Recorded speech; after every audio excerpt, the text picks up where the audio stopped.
The following is a presentation of WON Sports. The following is a WON Jimbo Fail Exchange radio production. It's a game that's fueled by motivation. Tonight, you make the game for yourself. Oh, yeah. If you ain't out here to play hard, if you ain't out here to hit somebody in their mouth, again, and again, and again, and again, hit somebody in the mouth each time you get out here.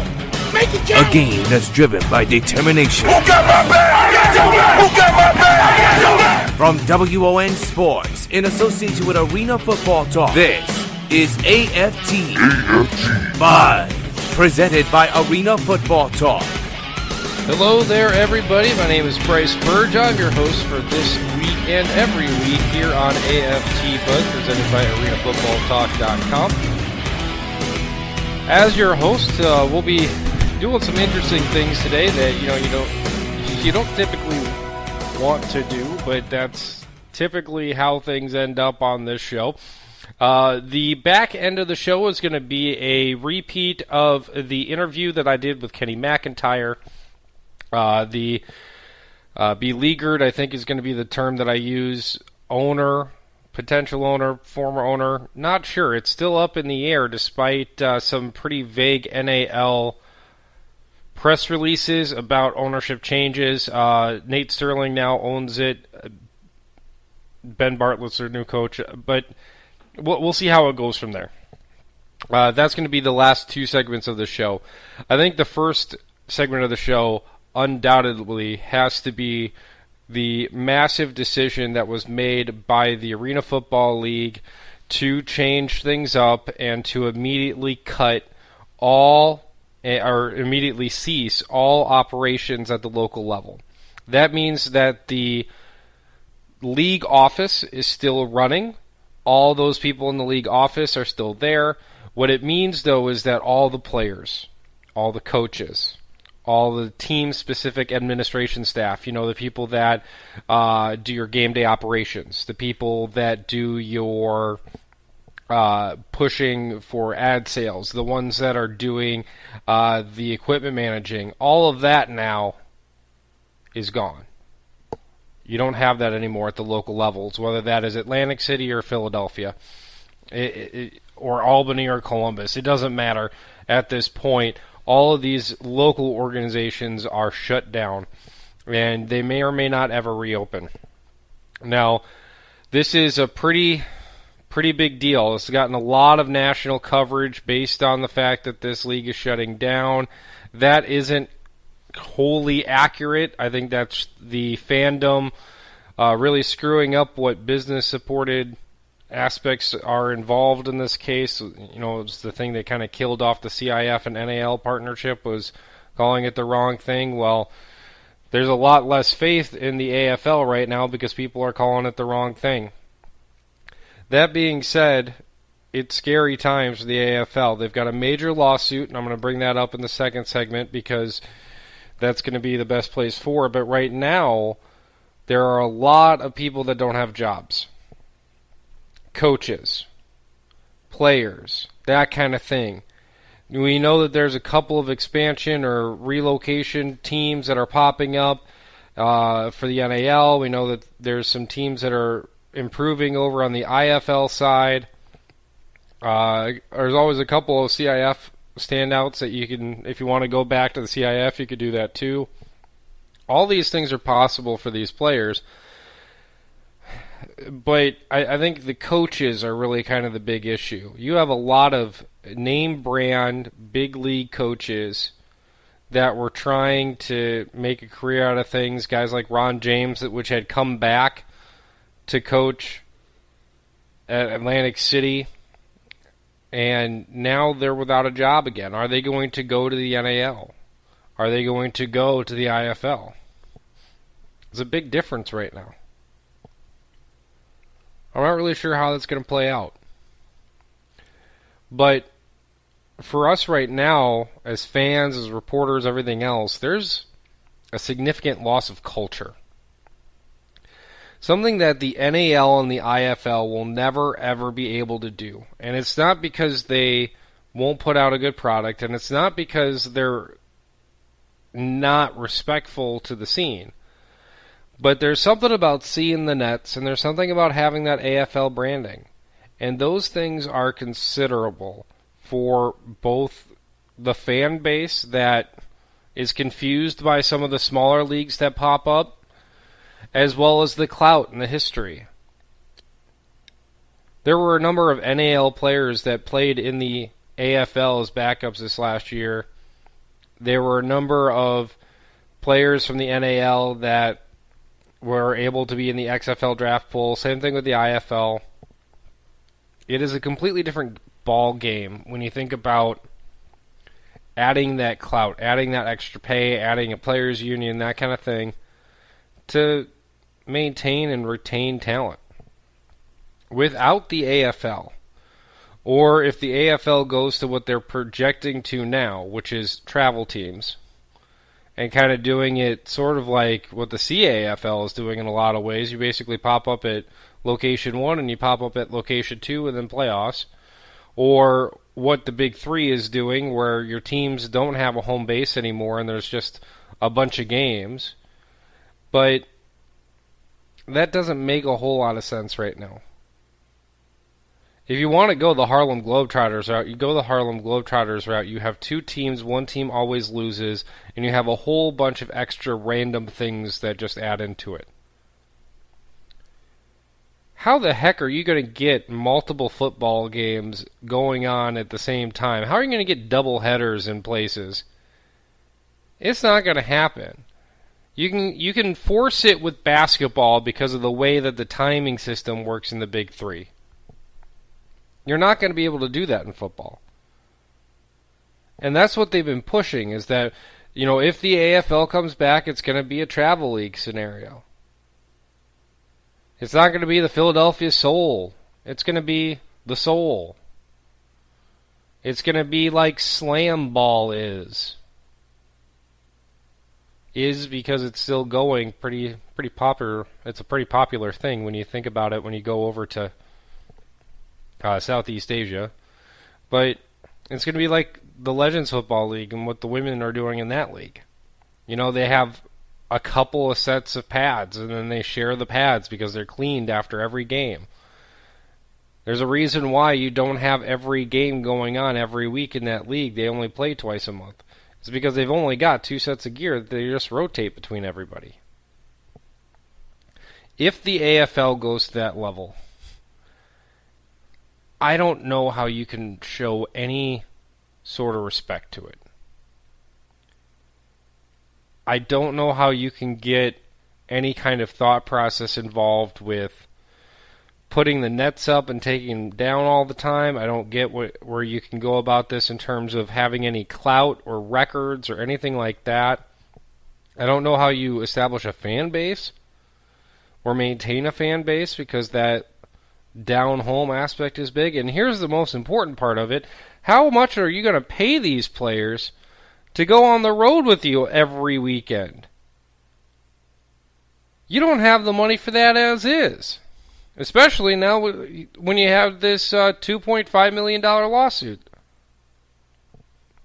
This is frustrating all the way around. And it's additionally frustrating when you stop and think about a little bit of extra aspects to it all.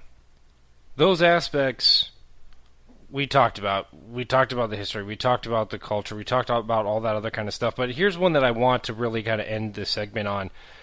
Is the fans. I remember when I was a kid and used to watch the AFL on ABC and would get all excited about it, because coming from a run-dominant high school that had the football program around, and we threw the ball maybe 4 times a year, let alone a game, it was important to see that aspect of the game to me. When I see what other people have done in terms of their fans, whether they're smaller markets, whether they are fans that are excited to be back on the scene, whether they are fans that are just simply excited about the experience of going there and, having the balls coming in the stands and everything else. That's a big deal. And they're fighting hard for this league. I don't know really what to say at this point that hasn't been said by a lot of more passionate diehard fans, except that they care. They want you to succeed. I know that Randall Bowe, the commissioner, is very aware of those thought processes, which I think is a very positive thing in my mind. So there may be some hope yet for everybody. That said, this is kind of a tough time. And we'll talk about why that's going to be a tough time up after the break. If you are on Twitter, go ahead and check out my Twitter handle at @ThatBryceBurge, because that's going to be relevant in the next segment as we talk about the lawsuit that kind of sparked a lot of this whole scenario for the AFL. Coming up after the break, you're listening to AFT Buzz, presented by ArenaFootballTalk.com. You're listening to AFT Buzz, presented by Arena Football Talk on the WON Radio Network. It only takes a minute to find out if you may have prediabetes, and you can do it at doihaveprediabetes.org. But you're probably not going to. Nope. I'm sure you've got a perfectly good excuse. Kids, work. I get it. You're busy. So what better time than now? Let's begin. Raise one finger if you're a man. Ladies, none yet. Oh, count in your head if you're driving. Now, 3 more fingers for everyone over 60, 2 over 50, 1 over 40, 1 more if you're not physically active, another finger if anyone in your family has type 2 diabetes, another if you've got high blood pressure. If you're overweight, raise another finger, 2 if you're very overweight, and 3 if you're really overweight. You've just taken the world's first audio prediabetes test. And if you're holding up 5 or more fingers, visit doihaveprediabetes.org or talk to your doctor. There's no excuse, because prediabetes can be reversed. Brought to you by the Ad Council and its pre-diabetes awareness partners. Take a look under your bed. Find stuff under there? What about jobs? No? Now try your basement. There's a pair of overalls that overall you're not so into anymore. A perfectly good laptop that hasn't sat in your lap in months. And even more stuff, but still no jobs? Well, you really have both. See, stuff is defined as household articles considered as a group. Sometimes this stuff is no longer needed. Wait, no longer needed? That can't be right. Because remember those jobs you were looking for? Those are really needed, and they're the stuff inside your stuff. Even inside that winter coat that moved with you to Phoenix. Our job is to unlock those jobs, and it starts when you donate your stuff to your local Goodwill. Here's how we do it. When you donate to Goodwill, we sell your stuff to provide job training for people right here in your community. So just by teaming up with Goodwill, you help create jobs. And isn't that worth parting with the leftover guitar from your 80s cover band? Goodwill. Donate stuff, create jobs. Find your nearest donation center at goodwill.org. A message from Goodwill and the Ad Council. We now return to AFT Buzz, presented by Arena Football Talk on the WON Radio Network. And welcome back to AFT Buzz, presented by ArenaFootballTalk.com. If you want to listen to any of our old episodes, you're more than welcome to do so at Mixcloud.com. Mixcloud.com is the official source of all of our backlogged episodes, and you can find us at Mixcloud.com/AFT Buzz. All right, so we talked about this a little bit, that there was a lawsuit that was impacting the AFL and probably led to the decision to close up shops on the local organizations. So let's go ahead and talk a little bit about this lawsuit, because it's a sizable one, in all honesty. It is going for around $2.5 million. The official number is $2,451,064.42. So just shy of $2.5 million. And this is brought forward by a group called the National Union Fire Insurance Company. There's not a whole lot of information about them directly on the internet, because they are a very large corporate insurance company. They don't necessarily need to have a web page like other ones do. Now, this company is suing because they did not get payment from a situation in 2009 to 12.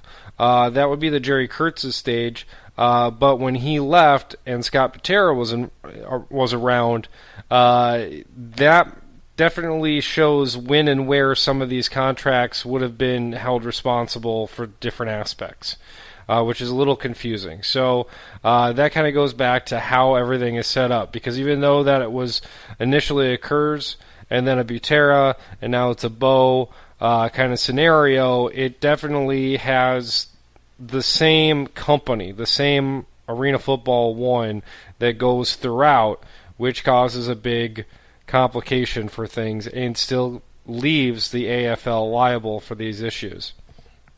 So, what they did is they made a petition. It's not officially a lawsuit yet, but the first step has been made, and this petition comes through because they're looking to get their money back. They can file a petition because in the agreement they say that they can go to arbitration if they want, which is a perfectly normal situation, especially for a company that has changed hands multiple times since the initial contract has been set up.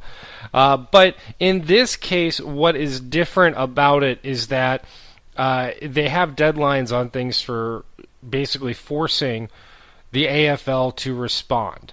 And that deadline is in December, as I scroll down to find it here. December 18th, 2019, which is through the Notice of Petition to Compel.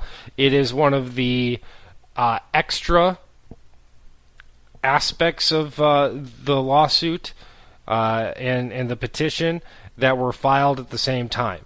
So not only did the filing happen with the actual petition that kind of gives a basic understanding of everything, there's also 2 exhibits, and we'll talk about that in a second, and this notice of petition to compel. Now, all that stuff is pretty interesting when you think about it, because there's so many different things that the AFL can do. They could just pay it. They could try to renegotiate for a different arbitration model. They could dispute the charges entirely and go to court.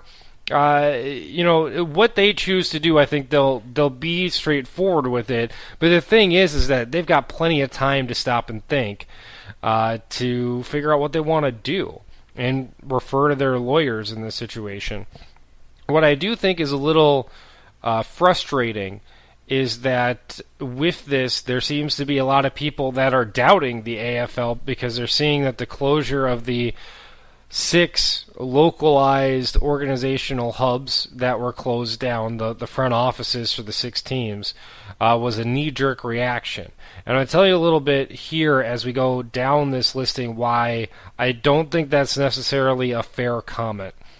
So when it comes up here, there's something called et al. It's ET space AL, and it's basically a Latin phrase that says other people are involved in this lawsuit. So even though that it mentions Arena Football 1 as the primary defendant or petitionist or whatever along those lines of what it is in its current state, all of the teams that played in the AFL during that time are also mentioned. That's why a breakdown of this type is actually fairly smart. If they're breaking down the other new teams, because these teams include Columbus, even though that it's a different version of Columbus, Atlantic City, Albany, and then the 2 Leonosis-based ones in Washington and Baltimore. If those companies in that extra line site are directly impacted because of the way that they are connected through the league, then that is an increased financial liability risk for everybody involved. So separating and closing them down right off the bat isn't necessarily about just opening up money, it's about mitigating potential loss and risk. If you close that down now, then you can't hurt those other entities even more. And at some point, you can always reopen them. That's something that they could potentially do. So let's talk about the ones that were named, because a number of them are names that you'd recognize. The Chicago Rush, the KC Command, the Voodoo, Yard Dogs, Power, Sabercat, Storm, all those guys that are no longer in existence. Also named, you have 3 teams that are now in different leagues. You have the Arizona Rattlers and the Iowa Barnstormers that are now in what is the IFL. They had previously went down to the AF2 when the AF2 was successful and bounced around a little bit. What is interesting about the AF2 is that teams like Green Bay, the Green Bay Blizzard, are not named. So, with them not being named, there should be a level of, and this is just me providing analysis and hypothesis, is that there should be a level of separation between the Rattlers and the Barnstormers because of the AF2, AF1 kind of thought process during that time. Another team that was in the league and then left were the Jacksonville Sharks. I think this one's kind of interesting. When you think about the Sharks, they left to form the NAL. So that kind of, if they knew about it, was there some kind of extra discussion or delay, or can the AFL use Jacksonville leaving as some kind of pin to pull or shift the blame or something like that? Possibly. I don't know. You'd have to see what their response will be. So let's keep on going. The only team that's listed that's still in the AFL is the Philadelphia Soul. And that's been a cornerstone of culture for that league for a while. So that one is a little bit different than the other ones. And I do think that's an interesting one because Philadelphia does have the central offices for the AFL there. So it will be an interesting thing to see how those interact in the future. A couple of weird ones also. Spokane and Orlando were named, but they're not the same business entity as it was before. Milwaukee turned into Portland. Portland was not mentioned in the lawsuit. And the Dallas Desperados, which were involved in the league, but were very much kept separate because the Desperados wanted to be completely connected to the Dallas Cowboys per Jerry Jones. That's a pretty big one right there. So depending on how that lines up, we might see some extra big names kind of return to this whole scenario. Now with this, there's a couple of extra exhibits. One is the payment schedule. I have not done the math to see how much interest is being included in that almost $2.5 million. There has been a big gap, which has been a point of question for a number of people, but as people remember, fiscal years end usually September 30th and they begin October 1st, or they begin in the calendar year, something that basically deals with whenever, a selected financial quarter per se. So when you think about that scenario, it's a little bit different because my guess is that this was just at the end of the fiscal year, and this company was just looking at an opportunity to get their money back before it got too late. There is a level of a statute of limitations with these kind of things, and I apologize, I do not know what that is for New York at the time. New York is where all the filings are taking place. That was where it was expressed in the initial contract between the two companies, so that is basic standard operating procedures. And there's a couple of other little things in there too that are different.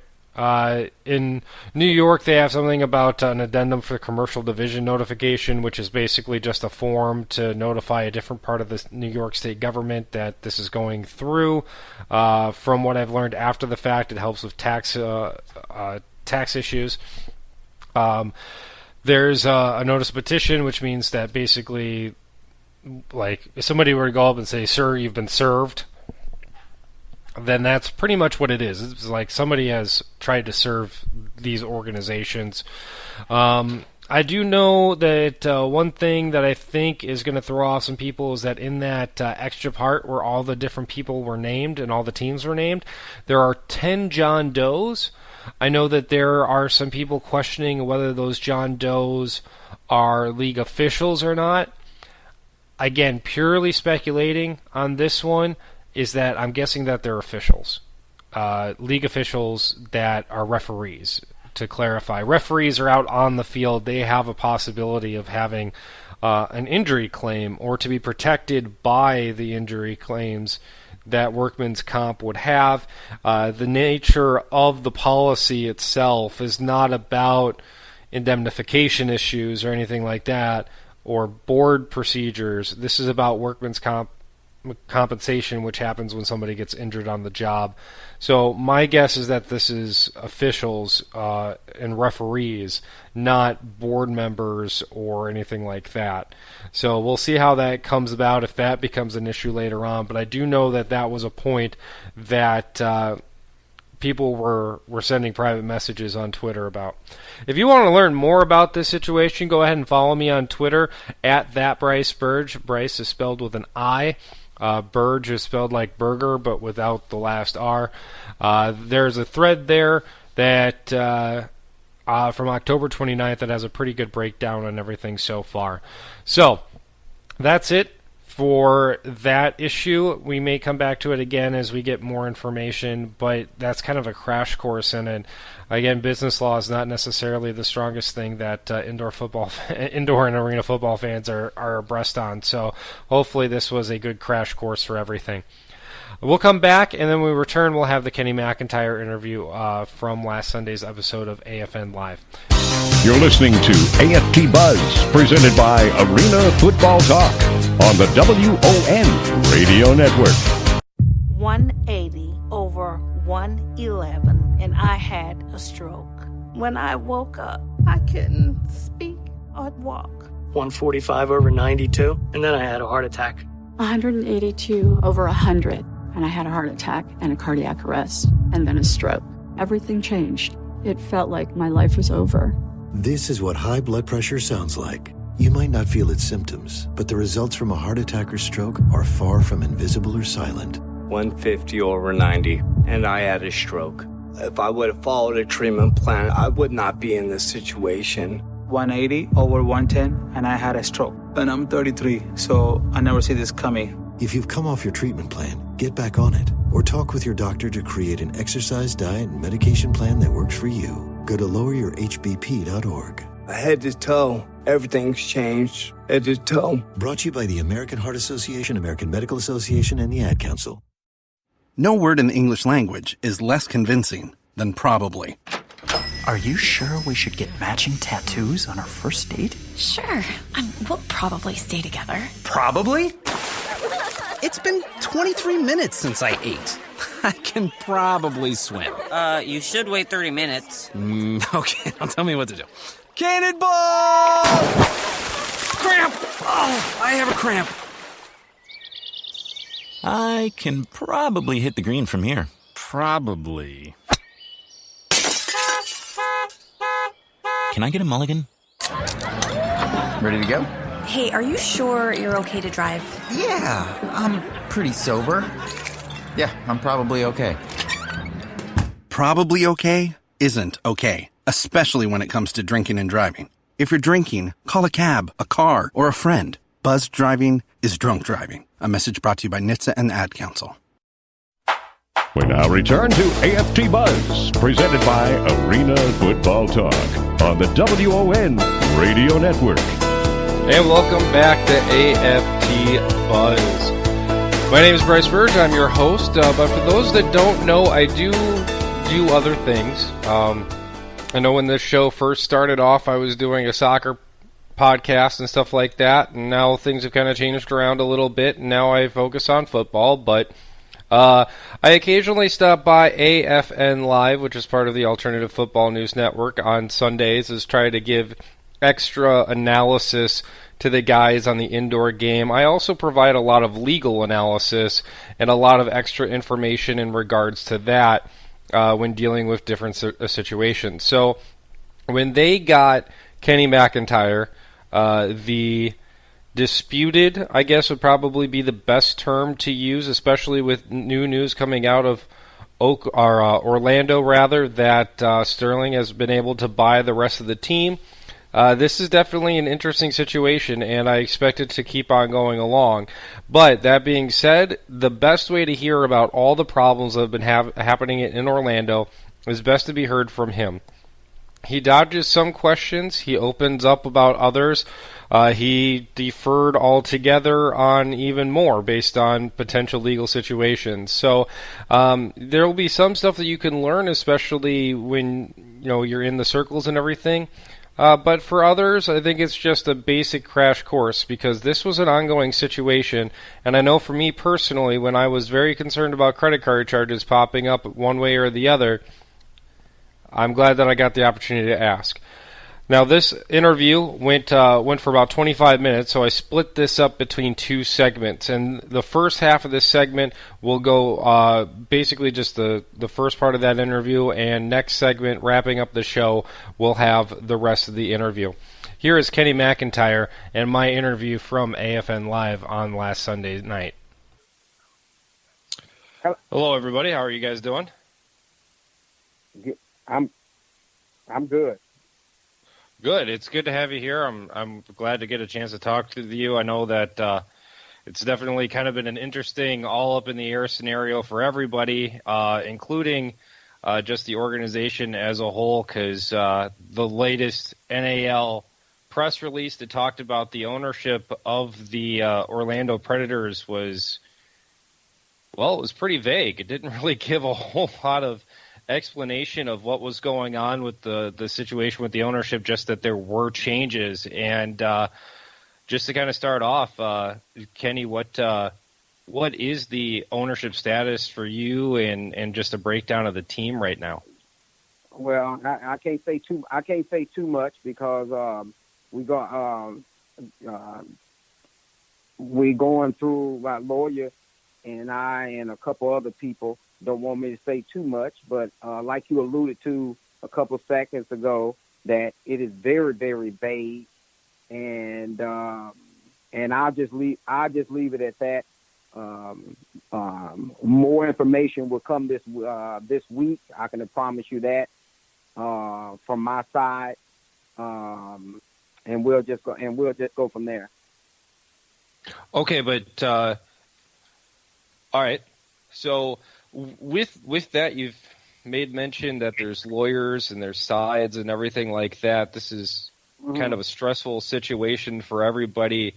For you, how have you been handling everything in terms of how this is going?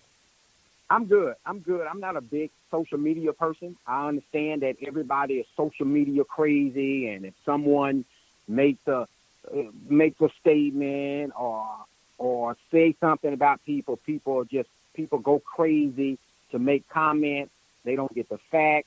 People are very, very irresponsible, and it just goes from there. I think everybody loves hearing bad news, and it just goes from there. I think a lot of stuff is said. People don't know the facts.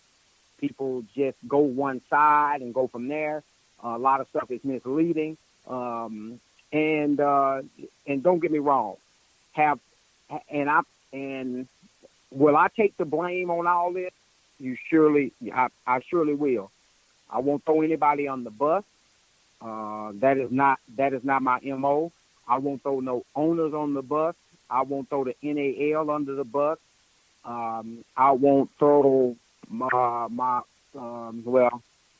I just won't throw the NL on the bus. I don't think it's right. I think I don't think this is the platform and this is a place to air out business and locker room stuff. I just don't think social media is the place to do that, and I'll never do that. Even if I think I'm wrong or right, I just don't think that it's right to do that. And that's more than fair, when dealing with social media. I think the question is that there's a lot of questions, and that impacts the Orlando Predators brand. It impacts your legacy in the sport. Yes. So I guess my question is go ahead. I don't mean to cut you off, but let's just get something right. This has nothing to do with Kenny McIntyre legacy. Whatever I've done is written in stone. It has nothing to do with my legacy. I don't think that's important in this. the most important thing will always be the Orlando Predators, and that's it. It has nothing to do with Kenny. I'm not trying to impress anybody. I don't want people to think that that Kenny is all this, all that, because it's far from the truth. It's something bigger than Kenny. He didn't get it and not worth it. But at the same time, did the Orlando Predators and the organization and the ownership group make some mistakes? Yes. Do I think? I would see, and this is what I mean by far from the truth. Was it an eviction? Yes. Was it a reason for that eviction? Months prior to that? Yes. Will I air that out? No, because I'm not going to throw players under the bus. It's just not worth it. It don't get anyone anywhere. Do I think I'm fine to do this interview, but it has nothing whatsoever to do with April. Like, we in almost November, and we talking about something that happened in June. Like, I understand people. I understand social media, and people are so hungry for whatever news they get, but it has nothing to do whatsoever with trying to move forward and trying to get to April. Well, you talked about timelines. That was one thing that didn't come up in the photos. When, I will say his name, Balin Trujillo, was the one that was posting the photos initially on social media, just because I know that we have listeners that yes. don't know. So just as an update of things that were published in the past, he was the one that was representing a lot of the players and making the comments and posting the photos. Let me tell you something. He was far representing the masses of the players. Okay, some players just didn't want to come forward, and some of them have to me from about 100 text messages and private messages, but that I won't share and that I don't post like some people do. I just don't do that. But he didn't speak for the masses. He didn't even live at the apartment. He didn't even live at the. He wasn't speaking for the masses. He spoke for the players that got cut, and rightfully so. They supposed to be mad. I would be mad if I got cut as well, but. He didn't speak for the masses. He spoke for himself, and he spoke for the few or the many players that got cut for performance-wise. And that's the only reason why players got cut. At this time, we'll go ahead and head to commercial break. When we return, we'll wrap up the interview with Kenny McIntyre from last Sunday night. You're listening to AFT Buzz, presented by ArenaFootballTalk.com. We now pause for station identification. This is the WON Radio Network.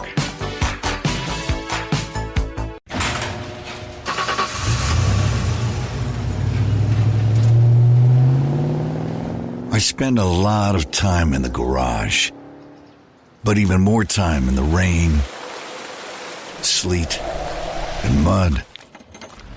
In 95, I helped tow your moving trailer. In 05, I helped you get out of a ditch. Yeah, I know I'm a bit rusty and your handy chains dragging behind your truck that accidentally started a wildfire. Sparks from dragging chains can start a wildfire. Spark a change, not a wildfire. Visit SmokeyBear.com. Brought to you by the U.S. Forest Service, your state forester, and the Ad Council. Only you can prevent wildfires.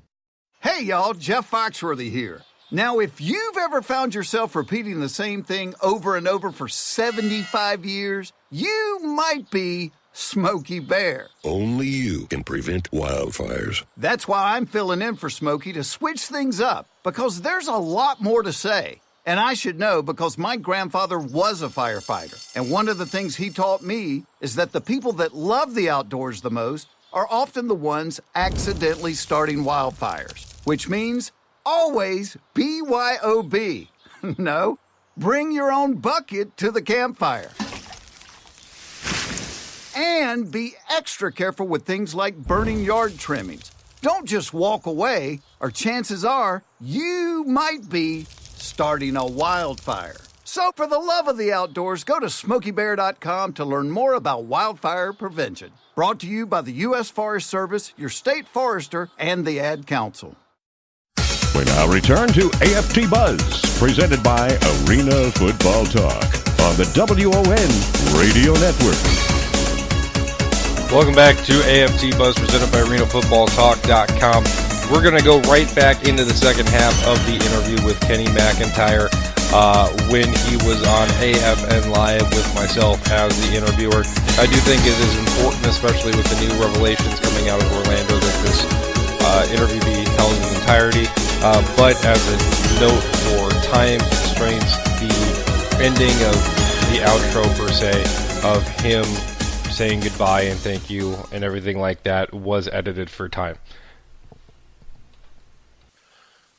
Okay, so looking at all that and the cuts and everything like that, you are saying that the cuts are for football-related reasons. They're not for anything else above or beyond or outside the playing field?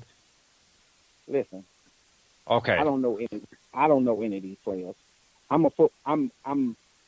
We started a team, myself and 3 other guys, owners, and we hired coaches to do the football side. Was I more of a football guy than a business guy on the business side? Of course.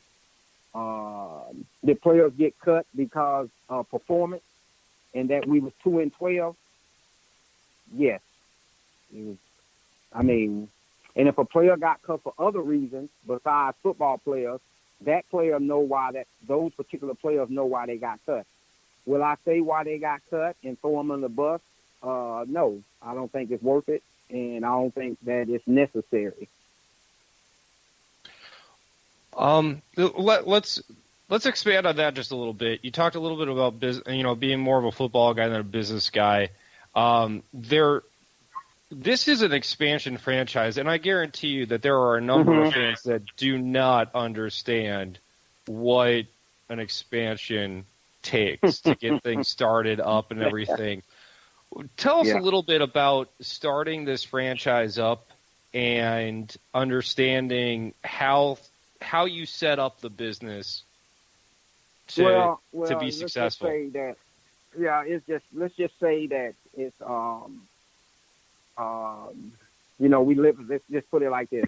Obviously, people understand. I would hope people understand what with any type of first business. When you start a business and you look at statistics, how hard they are. Just because you're playing a sport doesn't make any difference. It's very, very trying to start a business, no matter what the business is. If it's football, if it's a candy store, a restaurant, it's extremely, extremely tough to start a business, especially when you start so late.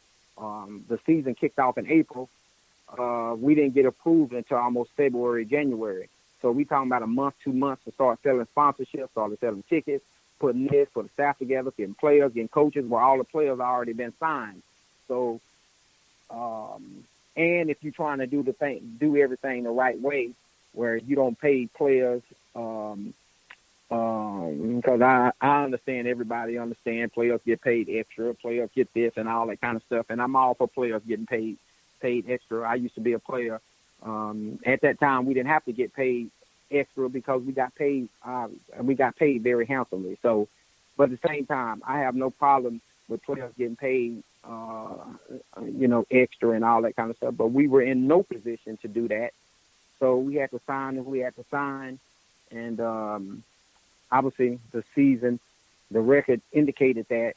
And it was a very, very trying season. Like they say, the old saying, when you're losing, everything is magnified. And when you're winning, everything gets pushed under the rug. And obviously, like I said, our record indicated that. With some of the stuff that comes up, one of the reasons why it's compelling to ask about the business side of things is that some of the paychecks seemed to be paid out of your personal pocket, and That's always an interesting aspect because that shows that you're putting money down directly, despite the late start to everything. So let's just put it like this, so we can so everybody can be on the same page.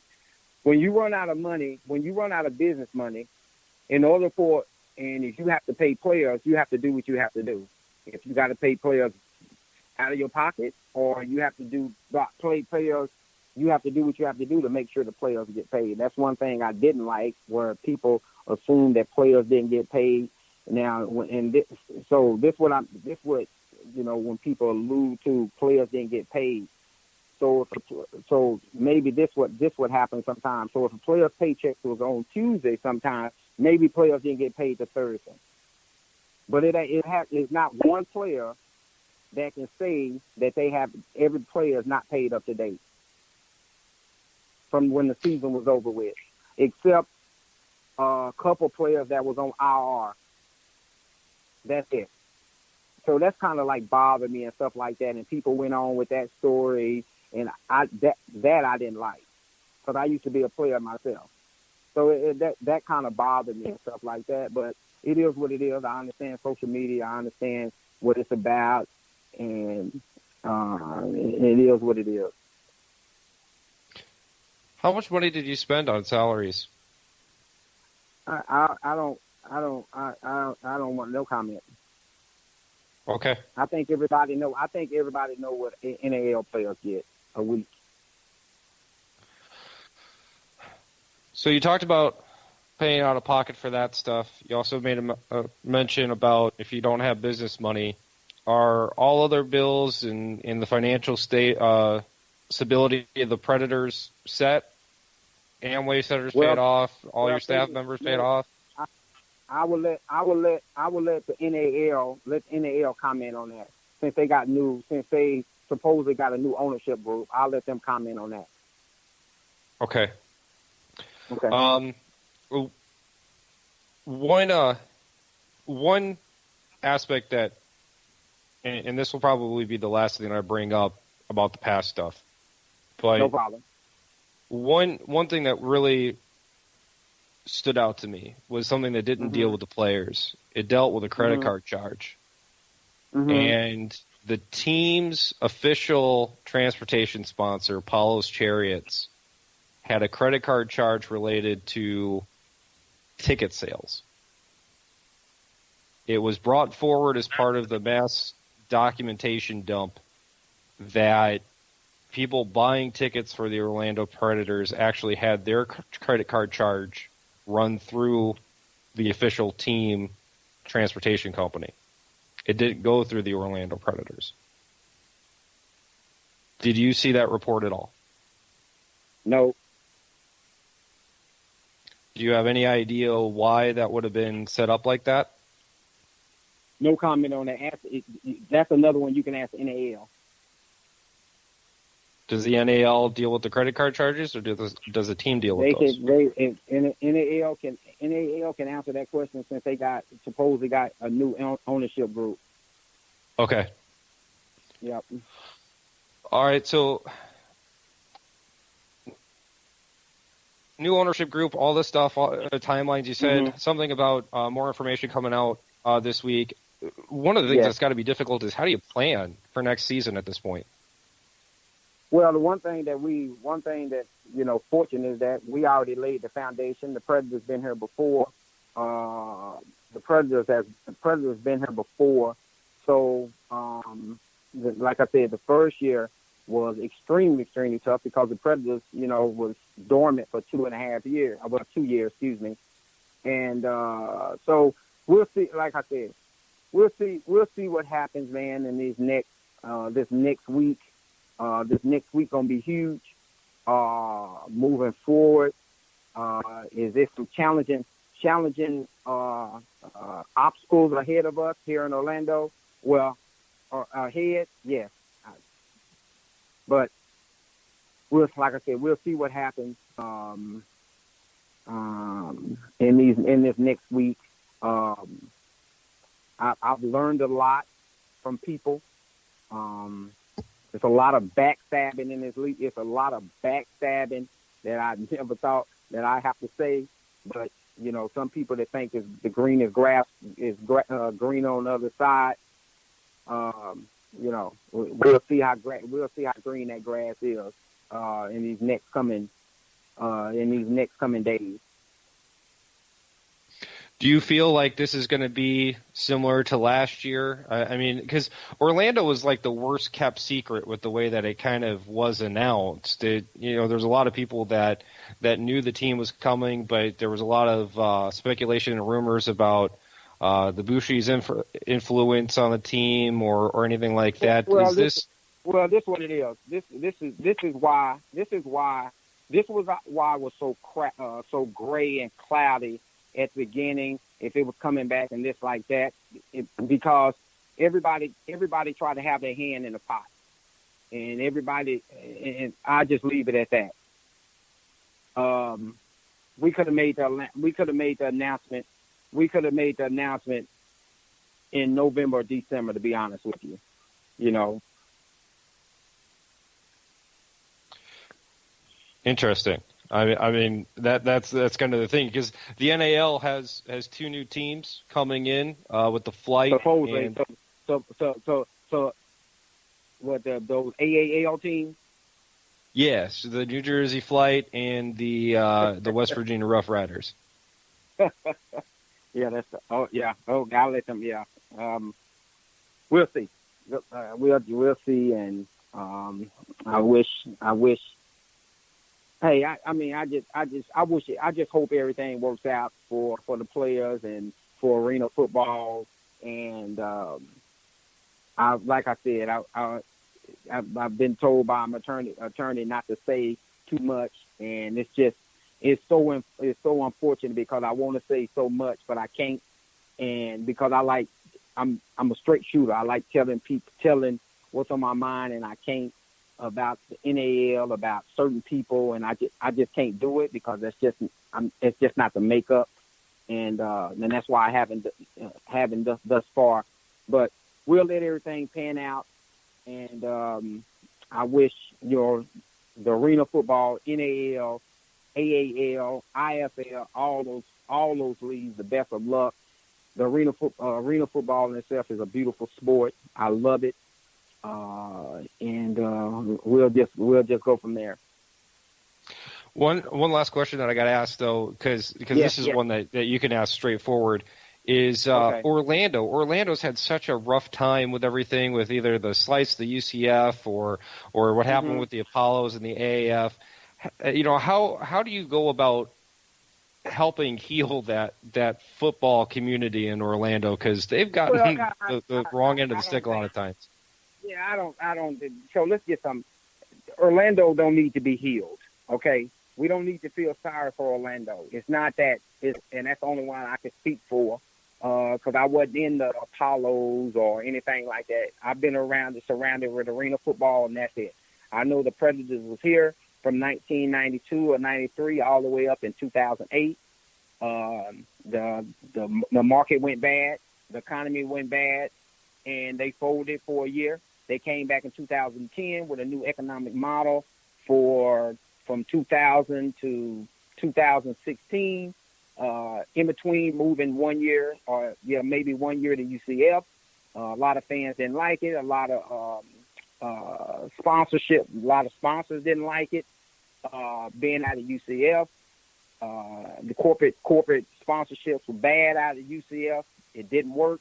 They came back to Amway. And then folded for a year or two, and then we brought the team back in 2018, and that's it. So we don't have to feel sorry for Orlando. It's other cities. This other city that's been through worse times than Orlando.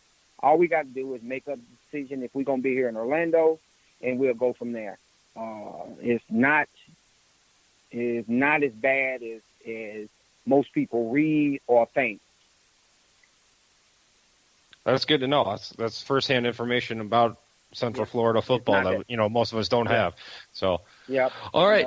Obviously, Apollo folded because of obviously it's always at the end of the day, man, it's always financial.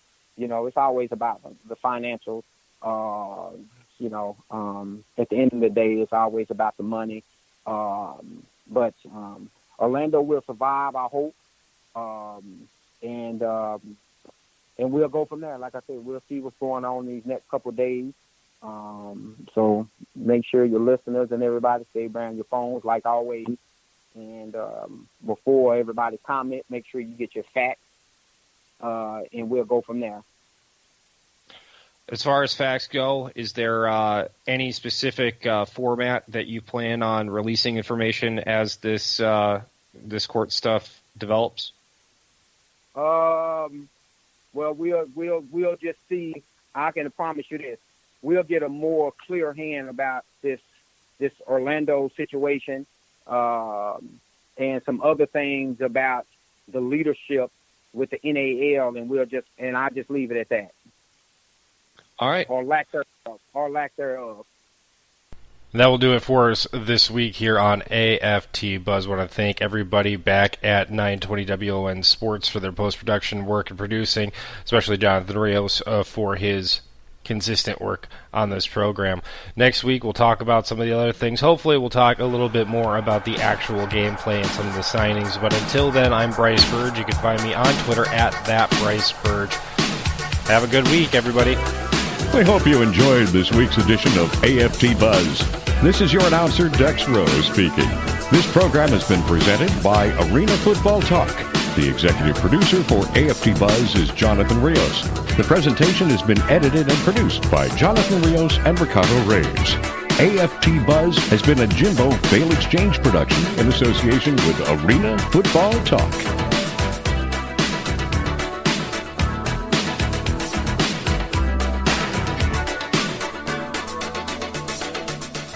You're listening to the WON Radio Network.